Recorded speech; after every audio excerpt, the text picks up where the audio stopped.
তামুলপুৰ শংকৰদেৱ বিদ্যা নিকেতনৰ বৃহৎ সফলতা ৬২গৰাকী পৰীক্ষাৰ্থীৰ ৬২গৰাকীয়ে প্ৰথম বিভাগত উত্তীৰ্ণ। আজি ঘোষিত হাইস্কুল শিক্ষান্ত পৰীক্ষাত এক আশাতীত ফল দেখুৱাবলৈ সক্ষম হৈছে তামুলপুৰ জিলাৰ এখন অগ্ৰণী শিক্ষানুষ্ঠান শংকৰদেৱ বিদ্যা নিকেতন তামুলপুৰে।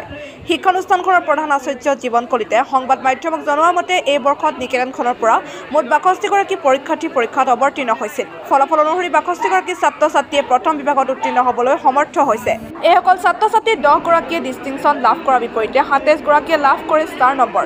ছাত্ৰ ছাত্ৰীসকলৰ ভিতৰত পাৰ্থপ্ৰিয়ম শৰণীয়াই সাধাৰণ গণিত আৰু উচ্চ গণিতত ১০০% নম্বৰেৰে অসমৰ ভিতৰতে সৰ্বোচ্চ নম্বৰ লাভ কৰাৰ লগতে প্ৰিয়াংশু কাকতীয়ে উচ্চ গণিতত ১০০% নম্বৰেৰে অসমৰ ভিতৰত সৰ্বোচ্চ নম্বৰ লাভ কৰে। ইয়াৰ উপৰিও ইংৰাজীত ২৩গৰাকী, সাধাৰণ গণিতত ১৮গৰাকী, সাধাৰণ বিজ্ঞানত ৩৬গৰাকী, সমাজ বিজ্ঞানত ৪৬গৰাকী, অসমীয়াত ২২গৰাকী, সংস্কৃতত ৪৩গৰাকী আৰু উচ্চ গণিতত ৫গৰাকী ছাত্ৰ ছাত্ৰীয়ে লাভ কৰে লেটাৰ নম্বৰ। নেক্সট ৰিপৰ্ট আপুনি চাই আছে দ্য ৰয়েল। পাৰ্থপ্ৰিয়ম শৰণীয়া আৰু আজি ইতিমধ্যে আমাৰ HSLC পৰীক্ষাৰ ফলাফল ঘোষণা কৰিছে আৰু মই এই পৰীক্ষাটোত ৬টা বিষয়ৰ ভিতৰত ৬টা বিষয়ত লেটাৰ মাৰ্ক পাবলৈ সক্ষম হৈছোঁ। মোৰ মুঠ পাৰ্চেণ্টেজটো হৈছে 97% আৰু মই এডভান্স মেথমেটিক্স আৰু জেনেৰেল মেথমেটিক্সত 100 মাৰ্ক পাবলৈ সক্ষম হৈছোঁ আৰু ছায়েন্সত মই 98 পাবলৈ সক্ষম হৈছোঁ।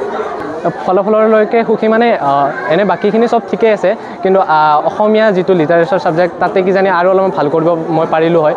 আৰু কোৱা মতে এইবাৰ আমাৰ এই পৰীক্ষাটোৰ পেপাৰবিলাক অলপমান উচ্চ স্তৰৰ আহিছিল, কিন্তু যি হ'লেও পেপাৰকেইখন আমাৰ মানে কৰিব পৰা ধৰণৰে আছিল আৰু সেইফালৰ পৰা চাই পেলাই কিজানি আৰু অলপমান ভাল হ'ব পাৰিলে হয় যদি মই আৰু ভালকৈ চেষ্টা কৰিলোঁ হয়। আৰু এইখিনি যিমানখিনিও মই পাইছোঁ তাৰ ক্ষেত্ৰত আমাৰ স্কুলৰ শিক্ষক শিক্ষয়িত্ৰীসকলৰ বহুতখিনি অৰিহণা আছে। তেওঁলোকে যদি আমাক ইমানখিনি মানে গাইড নকৰিল হয় কিজানি এইখিনি পাবলৈ মই সক্ষম নহ'ল হয়। তাৰ কাৰণে মই আমাৰ সমূহ আচাৰ্যক ধন্যবাদ জনাইছোঁ, তেওঁলোকৰ কাৰণে মই আজি এইখিনি ঠাইত আছোঁ।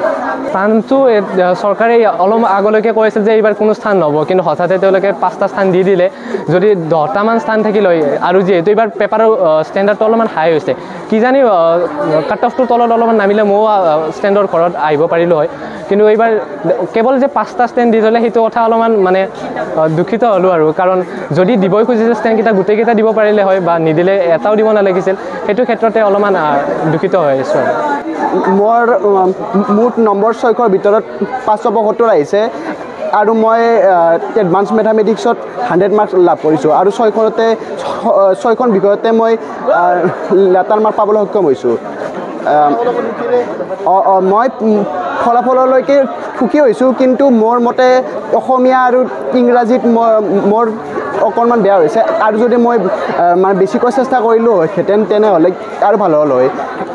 কিন্তু মই যিখিনিয়ে নম্বৰ পাইছোঁ তাৰ কাৰণে মই সকলো যিটো কৃতিত্ব তাৰ কাৰণে মই আমাৰ শ্ৰদ্ধাৰ আচাৰ্য আৰু মা দেউতা, মোৰ পৰিয়াল আৰু মোৰ যি ইষ্ট কুটুম্ব আছে আৰু হিতৈষীসকল আছে সকলোকে মই ধন্যবাদ জ্ঞাপন কৰিছোঁ।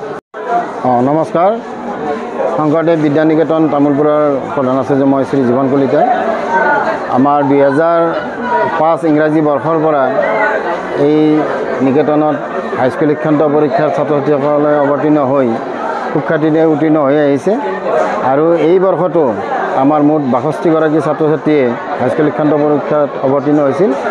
আৰু গৌৰৱৰ বিষয় যে আমাৰ আটাইকেইগৰাকী ছাত্ৰ ছাত্ৰীয়ে প্ৰথম বিভাগত উত্তীৰ্ণ হৈছে আৰু এই প্ৰথম বিভাগত উত্তীৰ্ণ হোৱা ছাত্ৰ ছাত্ৰীসকলৰ মাজৰ পৰা 10গৰাকীয়ে ডিষ্টিংশ্যন পাইছে আৰু ২৭গৰাকীয়ে ষ্টাৰ মাৰ্ক পাবলৈ সক্ষম হৈছে আৰু আমাৰ সৰ্বোচ্চ পাৰ্চেণ্টেজটো হ'ল 97%। আমাৰ পাৰ্থপ্ৰিয়ম দাসেই নম্বৰ পাবলৈ সক্ষম হৈছে। তাৰোপৰি আমাৰ উচ্চ গণিত আৰু সাধাৰণ গণিতত পাৰ্থপ্ৰিয়মে 100ৰ ভিতৰত 100 নম্বৰ লাভ কৰিছে আৰু প্ৰিয়াংশু কাকতিয়েও উচ্চ গণিতত 100 নম্বৰ লাভ কৰিবলৈ সক্ষম হৈছে।